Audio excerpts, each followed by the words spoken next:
Buenos días, les habla Nicolás Duarte, docente del Colegio Rogelio Salmona en Economía, Ciencias Políticas y Ciencias Sociales para los grados noveno, décimo y once. En esta oportunidad y mediante este video pretendo explicar los talleres Aprende en Casa uno y 2 que asigné la semana pasada y antepasada como estrategias para el desarrollo de las diferentes competencias del grado en casa, teniendo en cuenta la crisis que en este momento estamos viviendo referente al COVID-19 que nos tiene pues en cuarentena obligatoria a la nación y a la mayor parte de las naciones a nivel mundial.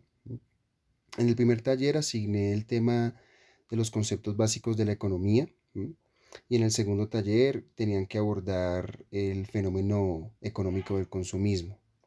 Con respecto al primer taller, así digamos que en términos generales, me tienen que definir qué es la economía y algunas de sus principales características tanto en Colombia como en el mundo.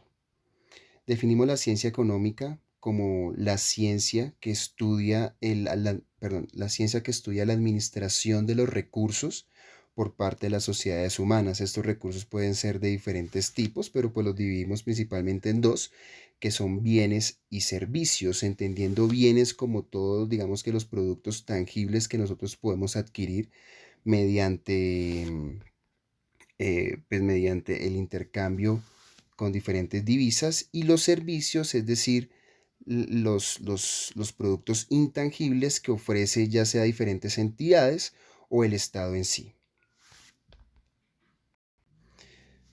Recordemos que la economía se clasifica dentro de las ciencias sociales, puesto que estudia cómo las sociedades administran los diferentes recursos eh, de las geografías donde habitan. Digamos, como por colocar un ejemplo, no es lo mismo la administración de los recursos de una nación como Colombia, que tiene unas características sociales, geográficas, digamos que particulares a los de otras naciones como por ejemplo Japón o Estados Unidos, ¿no?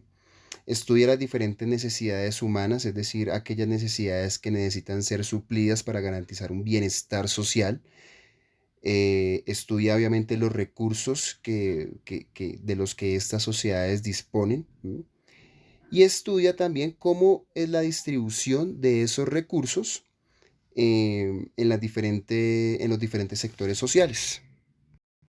En la economía tenemos dos enfoques de análisis principalmente.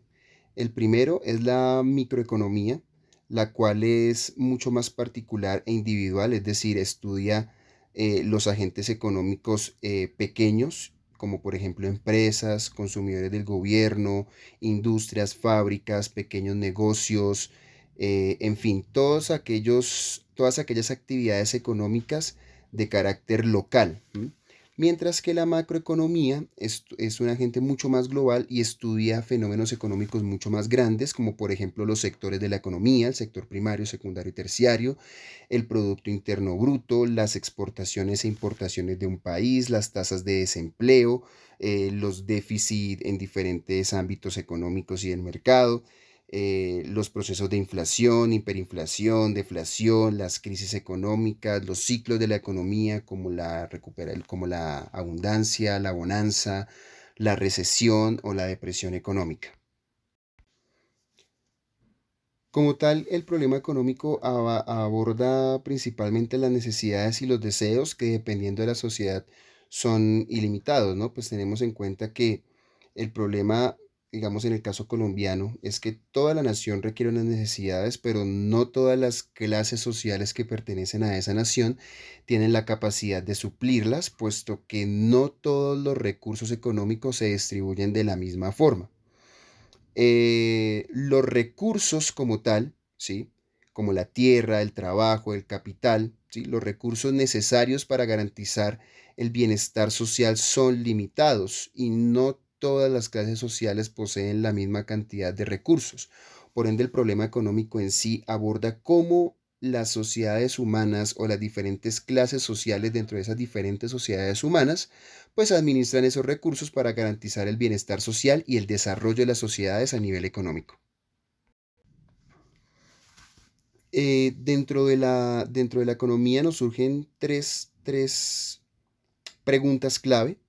La primera es qué producir, la segunda es cómo producirlo y la tercera es quién se queda con lo producido o con ello, ¿cierto? Cuando hablamos de qué producir, nos referimos a la capacidad de producción que tienen los diferentes estados. Como les comentaba antes, no es la misma la capacidad de producción que tiene una nación como la colombiana a la capacidad de producción que tiene una nación como Japón o como Inglaterra o como Surcorea. ¿M? Teniendo en cuenta que cada nación tiene una fortaleza en alguno de los sectores económicos. En el caso colombiano, la fortaleza principal es en el sector primario, es decir, que su fortaleza productiva está en la agricultura, en la ganadería, en la pesca, en la minería, mientras que en el caso, digamos, de China o de Corea del Sur o de Japón, su capacidad productiva está más en el sector secundario, tal como, por ejemplo, todo lo que es el sector industrial, ¿no? Esto tiene fuerte incidencia en el desarrollo de las sociedades, puesto que genera mayor plusvalía o mayor desarrollo económico el desarrollo secundario en el sector secundario que en el sector primario. Entonces, ¿qué producir? Dependiendo de los recursos y de la capacidad productiva que tenga un país. ¿Cómo producirlo? Pues depende si se produce de forma primaria o se produce de forma secundaria, teniendo en cuenta pues que la industria es la que transforma los productos primarios o en bruto a productos manufacturados.